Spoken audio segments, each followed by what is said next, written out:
Hi, Nobles. I'm here today with Matt Plitch from the class of 2004. And because you have his bio to read already, we're actually going to get right into it. Matt and I were just talking about how this podcast is really an opportunity to not just talk to graduates, but also to inspire current students and young graduates to be the next climate entrepreneurs, to see where they can affect change in their own career. So Matt has had an amazing career working at Nike, and he's since also founded two companies. We're going to start with his latest venture, which is called Faceplant. Matt, can you tell us a little bit about Faceplant? Yeah, absolutely. And thanks for having me, Kate.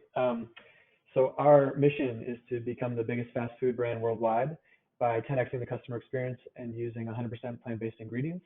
If we do that, we get a chance at this kind of near impossible thing of bending the arc of history, change the trajectory of global warming.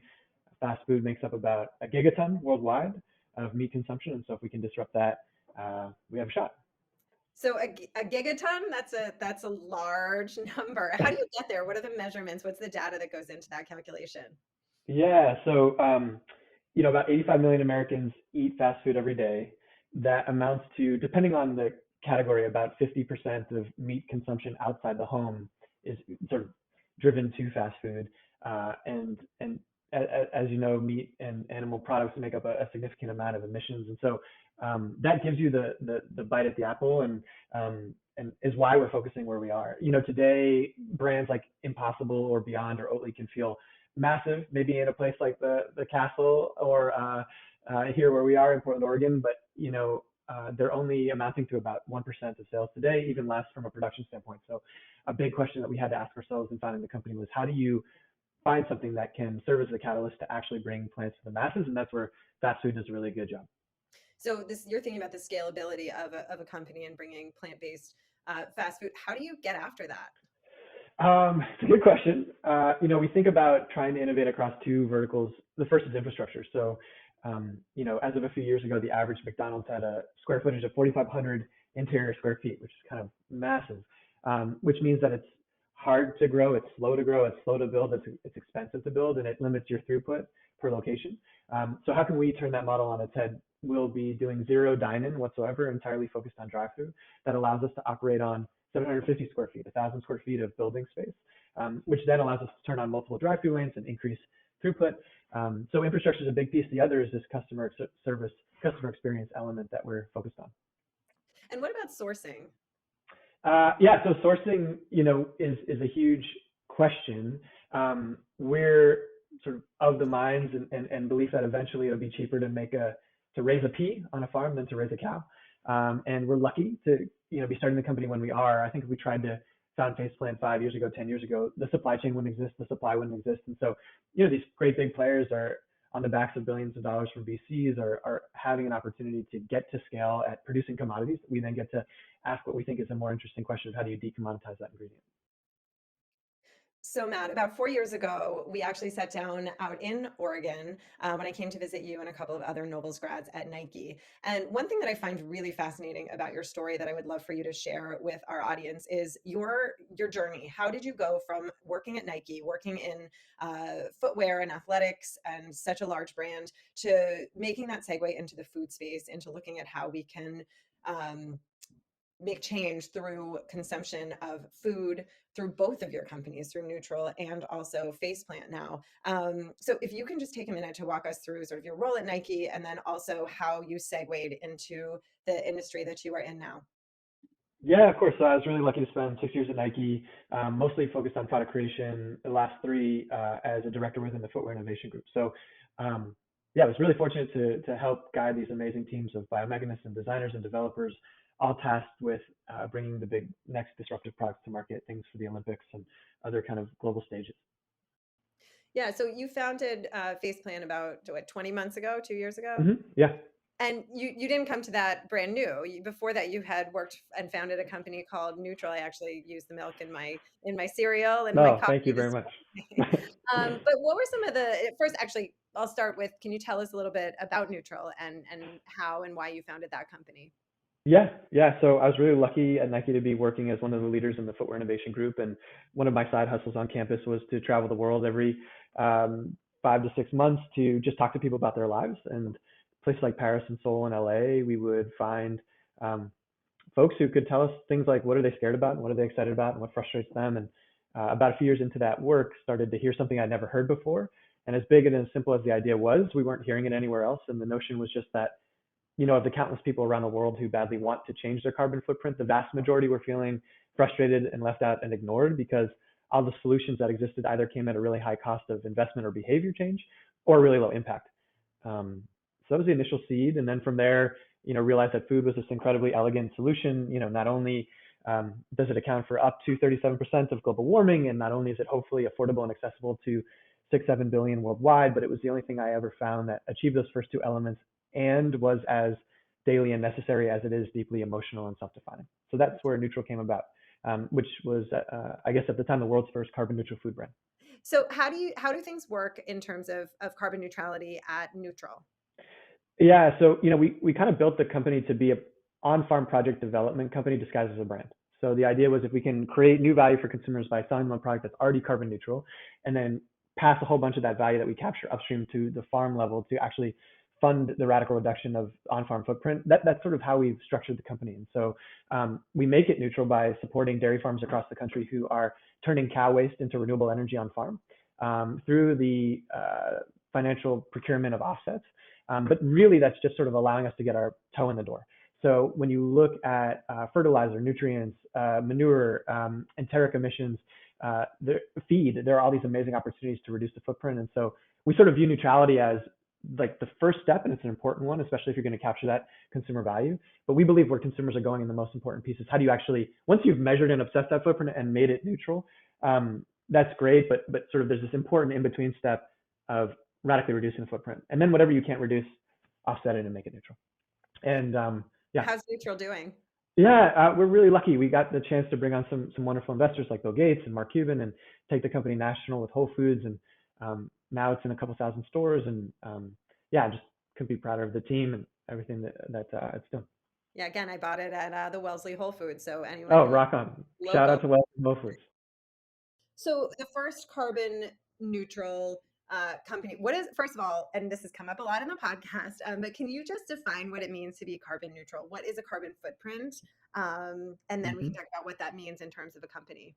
Yeah, absolutely. So, maybe in the context, so we started off with dairy products, and when we think about the carbon footprint, we think about all tiers of emissions in the full value chain. So everything from the fertilizer and the energy and the cow burps on farm through to miles driven to the co-packer and everything all the way down to things like the leakage rate of the refrigerators in the grocery store and the waste consumption rate at your home. How much of that half gallon, has to be tossed out. And so obsessing every detail of the full value chain of a given product allows you to get to a pretty decent sense as to what its overall footprint is. For us, it amounted to a lot, which is what was exciting about it. And in simple terms, why is it important for us to pay attention to our personal carbon footprint or the carbon footprint of any company? Yeah, I mean, if we don't do things very quickly here, Nobles is going to be operating on a oceanic-based pontoon or something. But no, I mean, I think we have to do drastic action at a global scale in the next decade, and certainly every little bit helps. I think what I'd be really fired up to hear from current Noble students is, how are they going to expand beyond their own lives? I'd be thrilled if everybody's got a compost bin, but I'm much more interested in what are they going to major in and what are they going to do after school to get after it in terms of their professional lives. Yeah, I mean, compost bin, there it is again for anyone who's listening. If there's a compost expert out there, I know it's a small gesture and absolutely we should be focusing on what career paths people take, but we'd also love a compost expert on the podcast. So one episode, get in touch with me. No, that's a great message for Noble students who are listening, for young graduates, even for those of us like Matt and I who graduated 20, 25 years ago and older. There's always things that we can do to be part of that solution and part of that change. So on the Nobles front, were there people at Nobles who influence your career path and your work in sustainability and climate change? Yeah, absolutely. And I think it's sort of like a Rolodex, right, of these incredible teachers who influence you in the classroom and inspire you outside of it. But it's everyone from Mr. Friedman and Mr. Dorsey to Kate Boyle, Mr. Denning, CP, Bussy, Alex Gallagher, Vicky Seelan, Peter Raymond. it was so special to have leaders like that on campus who could, I think, nobody ever said like, go start a carbon neutral milk company or go try and take down McDonald's. It was always like, how are you going to do good in the world? And here's what that looks like in a science experiment or in a field trip or in a Anna Karenina, that kind of thing. So Yeah, and many of those teachers are still here and inspiring kids, I and hope lots of so. new faculty. Some have recently just departed. So I wanted to ask you a question, Matt, about the idea of local and things being local, and especially thinking about that with fast food. They seem like Yeah. kind of opposite ideas, but talk us through your perspective on that. No, I mean it's a great question, and it's something that we deeply value at Neutral, for example, right? Of how close can we get that farm to where that milk gets sold? And obviously, not only is that beneficial for local businesses, but also a reduction in the footprint. But it doesn't work everywhere, or at least not yet. So we will not source local and we will not source organic for faceplant.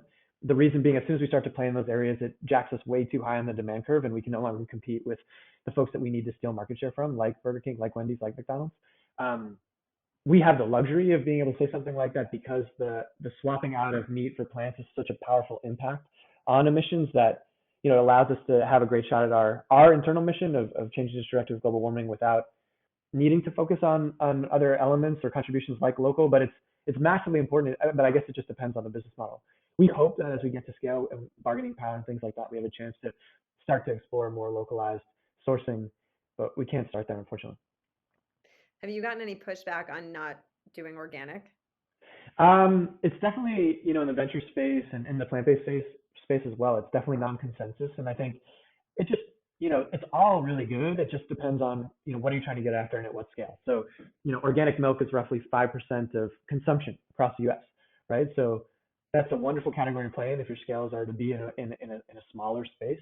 When we think about faceplant and fast food and trying to become the biggest worldwide, we just from a pure price perspective, we have to kind of explore conventional ingredients as well. So we usually sort of finish out and end up with a couple questions that can be longer answers or shorter answers depending on what's on your mind. But one thing we always like to ask is sort of what keeps you up at night when you think about your role as a climate entrepreneur, as someone who's founding companies that are trying to be part of this solution. What keeps you up at night? Yeah, so it's mostly a lot of really boring answers like, are we going to be able to get our food costs down to where it needs to be? And will our first real estate site have the customer demographics of early adopters that I expect and things like that? But that's not very applicable. I mean, I think that I'm really hopeful that, the 6 grades of classes, hopefully listening to a millisecond of this thing, get really fired up about this cosmic challenge that we have to answer. And, are they going to be game to step up alongside, folks like alumni who are trying to get after this in interesting ways. And I hope that for all of them, it is um, lights their brains on fire because it is the challenge of our generation. And we have to solve it in very quick order. And we won't be able to do it without great, bright young minds like the folks in classes 6 through 1. Is it 6? Yes, Yeah. Yeah. through one.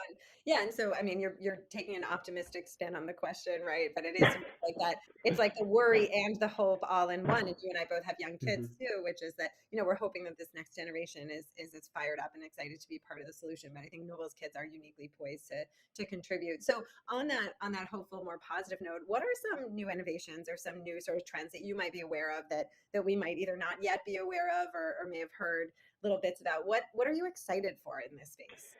Well, it's hard to not think about plant-based. So, I mean, it truly can be a silver bullet when you look at impact to things like water and land and emissions.